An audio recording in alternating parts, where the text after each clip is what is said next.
નમસ્કાર મિત્રો, સ્વાગત છે તમારું અમારી YouTube ચેનલમાં। તો મિત્રો, ઇન્ડિયન પોસ્ટ એટલે કે ભારતીય ટપાલ વિભાગ દ્વારા જીડીએસ એટલે કે ગ્રામીણ ડાક સેવકની પોસ્ટ પર ભરતી જાહેર કરવામાં આવેલી છે। તો કઈ તારીખથી કઈ તારીખ સુધીમાં અરજી ફોર્મ શરૂ કરી દેવામાં આવશે તે તમામ માહિતી આજના વિડીયોમાં મેળવી લઈએ।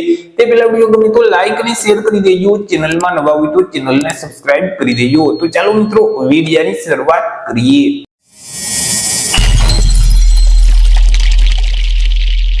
તો મિત્રો, આજે નોટિફિકેશન છે તે ઇન્ડિયન પોસ્ટ એટલે કે ભારતીય ટપાલ વિભાગ દ્વારા બહાર પાડવામાં આવેલું છે। 31/12/2025 ના રોજ આ નોટિફિકેશન જાહેર કરવામાં આવેલું છે। દર વર્ષની જેમ આ વર્ષે પણ જાન્યુઆરી મહિનામાં જીડીએસ એટલે કે ગ્રામીણ ડાક સેવકની પોસ્ટ પર ભરતી આવનારી છે। તો મિત્રો, આ જે ભરતી છે તેમાં જો તમારે અરજી કરવી હોય તો ઓનલાઈન અરજી ફોર્મ ભરવાનું રહેશે। ઓનલાઈન અરજી ફોર્મની તારીખ જાહેર કરી દેવામાં આવેલી છે। તો કઈ તારીખથી કઈ તારીખ સુધીમાં તમારે ઓનલાઈન અરજી ફોર્મ ભરવાનું રહેશે તેના વિશે આપણે આગળ ચર્ચા કરીશું, પરંતુ તે પહેલા આપણે વાત કરી લઈએ અગત્યની તારીખ વિશે। મિત્રો, જે તે ડિવિઝન એટલે કે જે તે જિલ્લામાં જગ્યાઓ ખાલી છે તો તે જિલ્લાની જે વેકેન્સી છે, જગ્યાનું લિસ્ટ છે તે સર્કલમાં 5/1/2026 થી લઈ અને 12/1/2026 સુધીમાં જે તે ડિવિઝનને જગ્યાનું લિસ્ટ છે તે મોકલી દેવાનું રહેશે। હવે મિત્રો, અહીં જે ડિવિઝનને જગ્યાનું લિસ્ટ મોકલેલ છે તો તેને એપ્રુવ કરવા માટે મિત્રો 12/1/2026 થી લઈ અને 14/1/2026 સુધીમાં જે તે સર્કલે તે જગ્યાઓને મંજૂરી છે તે આપી દેવાની રહેશે। હવે અહીં સર્કલ દ્વારા જે જગ્યાઓને મંજૂરી આપવામાં આવેલી છે તે જગ્યાઓને ફાઇનલ મંજૂરી છે તે મિત્રો અહીં ઇન્ડિયન પોસ્ટ દ્વારા 14/1/2026 સુધીમાં આપી દેવામાં આવશે। જેવું મિત્રો ઇન્ડિયન પોસ્ટ દ્વારા જગ્યાઓને મંજૂરી આપી દેવામાં આવશે એટલે તરત જ ઉમેદવાર પાસેથી અરજી ફોર્મ મંગાવવામાં આવશે। અહીં મિત્રો ઉમેદવારોએ ઓનલાઈન અરજી ફોર્મ ભરવાનું રહેશે। ઓનલાઈન અરજી ફોર્મ છે તે 20/1/2026 થી શરૂ કરી દેવામાં આવશે। 20/1/2026 થી લઈ અને 4/2/2026 સુધીમાં ઓનલાઈન રજીસ્ટ્રેશન છે તે કરવાનું રહેશે। ત્યાર પછી મિત્રો અહીં જે ફી છે તે પણ તમારે ઓનલાઈન જ ભરવાની રહેશે। 5/2/2026 સુધી તમે ઓનલાઈન ફી છે તે ભરી શકશો। તે સિવાય જો ફોર્મ ભરતી વખતે કોઈ પણ પ્રકારની ભૂલ થઈ હોય અને તેમાં તમે સુધારો વધારો કરવા માંગતા હોય તો 8/2/2026 થી લઈ અને 10/2/2026 સુધી તમે જે ફોર્મ ભરેલ છે તેમાં તમે સુધારો કરી શકશો। અને અહીં જે પહેલું મેરિટ લિસ્ટ છે તે 20 ફેબ્રુઆરી 2026 ના રોજ જાહેર કરી દેવામાં આવશે। એટલે કે મિત્રો આવતી જે 20 જાન્યુઆરી 2026 છે ત્યાંથી ઓનલાઈન રજીસ્ટ્રેશનની પ્રક્રિયા છે તે શરૂ કરી દેવામાં આવશે।